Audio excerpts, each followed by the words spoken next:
नमस्कार, city post live में आपका स्वागत है। मैं हूं श्रीकांत प्रत्युष।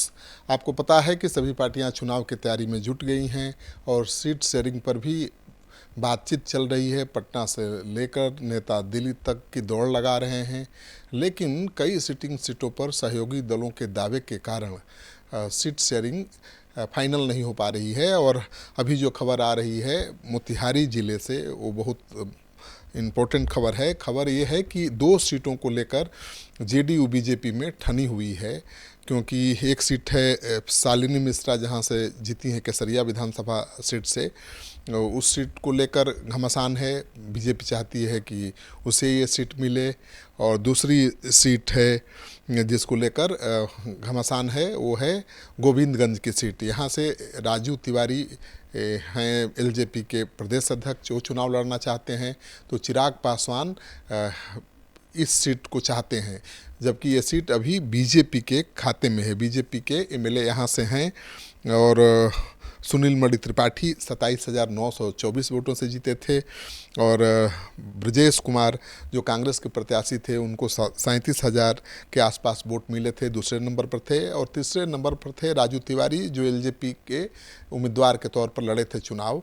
तो इसके पहले वही विधायक थे, लेकिन जब विधानसभा चुनाव में एलजेपी अकेले चुनाव मैदान में उतर गई तो उनकी स्थिति कमज़ोर हो गई। फिर भी राजू तिवारी को 31,300 से ज़्यादा वोट मिले। तो राजू तिवारी एलजेपी के प्रदेश अध्यक्ष हैं। अभी एलजेपी एनडीए में है, तो चिराग पासवान चाहते हैं कि कम से कम उनके प्रदेश अध्यक्ष की सीट फिक्स हो जाए, क्योंकि जब प्रदेश अध्यक्ष को ही चिराग पासवान सीट नहीं दिला पाएंगे तो बाकी नेताओं को कैसे न्याय दे पाएंगे। तो राजू तिवारी को लेकर चिराग पासवान गोविंदगंज की सीट पर अड़े हुए हैं। और बीजेपी की तरफ से खबर ये भी आ रही है कि बीजेपी ये सीट छोड़ने को तैयार नहीं है और चिराग पासवान अपनी जीत पर अड़े हुए हैं। और जहां तक केसरिया सीट की बात है, केसरिया सीट भी महत्वपूर्ण है, क्योंकि यहाँ से जीती हैं जेडीयू की विधायिका हैं शालिनी मिश्रा। 9,000 वोटों से ही इनकी जीत हुई थी। बहुत कड़ा मुकाबला हुआ था। संतोष कुशवाहा यहाँ से चुनाव लड़े थे बीजेपी।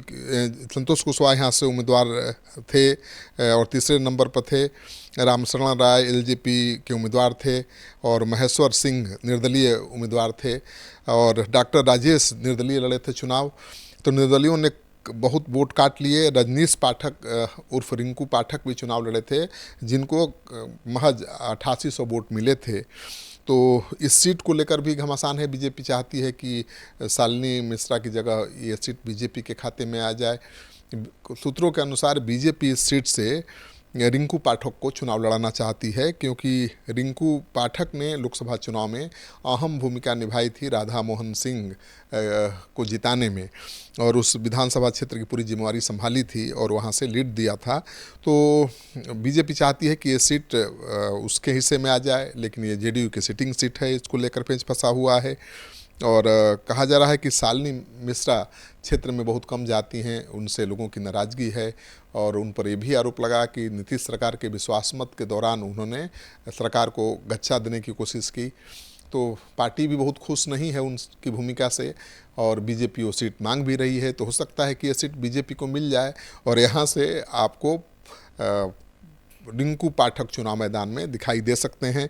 रिंकू पाठक के पहले यहाँ के मेयर हुआ करते थे और अभी उनकी पत्नी किरण देवी यहाँ से मेयर हैं। तो रिंकू पाठक विधानसभा चुनाव पहले भी लड़ चुके हैं निर्दलीय उम्मीदवार के रूप में। निर्दलीय नहीं, पप्पू यादव की पार्टी से लड़े थे, तो निर्दलीय ही कहा जाएगा। और 8800 वोट भी उनको मिले थे। तो अगर उनको बीजेपी टिकट देती है तो ये सीट निकल सकती है बीजेपी की।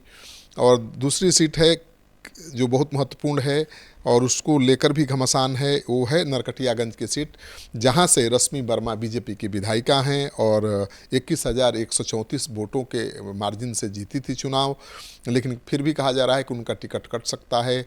और राजन तिवारी इस सीट पर सबसे बड़े दावेदार हैं।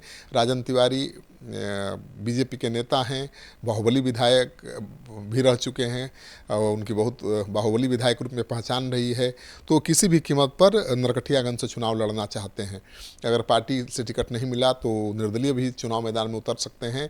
तो खबर ये है कि उनके लिए बीजेपी के एक बड़े नेता सांसद बैटिंग कर रहे हैं खुलकर कि उनको ये सीट मिल जाए।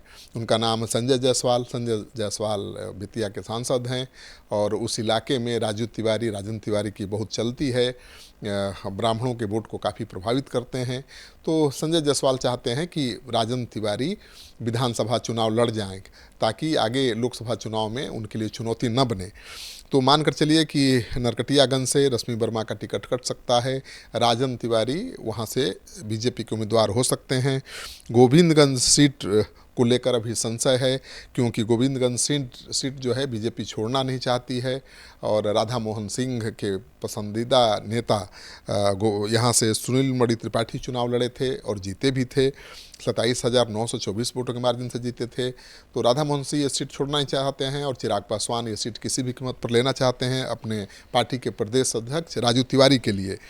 और कांग्रेस पार्टी के तो ब्रजेश कुमार का ये सीट फिक्स ही है, कोई उनका टिकट काट नहीं सकता। हालांकि लगातार वो इस सीट से हारते रहे हैं, फिर भी उन्हीं को सीट मिलता रहा है। तो जाने माने पत्रकार रवीश कुमार के भाई हैं, तो मानकर चलिए कि कांग्रेस के उम्मीदवार वही होंगे और एलजेपी के खाते में सीट आई तो राजू तिवारी यहाँ से चुनाव लड़ेंगे। तो अभी सीटों का बंटवारा नहीं हुआ है, लेकिन सिटिंग सीटों पर पार्टियों ने एक दूसरे की सिटिंग सीट पर दावा शुरू कर दिया है और इसको लेकर जिले की राजनीति में हलचल मची हुई है। आपको ये खबर कैसी लगी कमेंट बॉक्स में जाकर कमेंट जरूर करिएगा। अगर आपने अब तक हमारे चैनल सब्सक्राइब नहीं किया है तो ज़रूर कर लीजिए। आपका सहयोग समर्थन हमारे लिए बहुत मायने रखता है।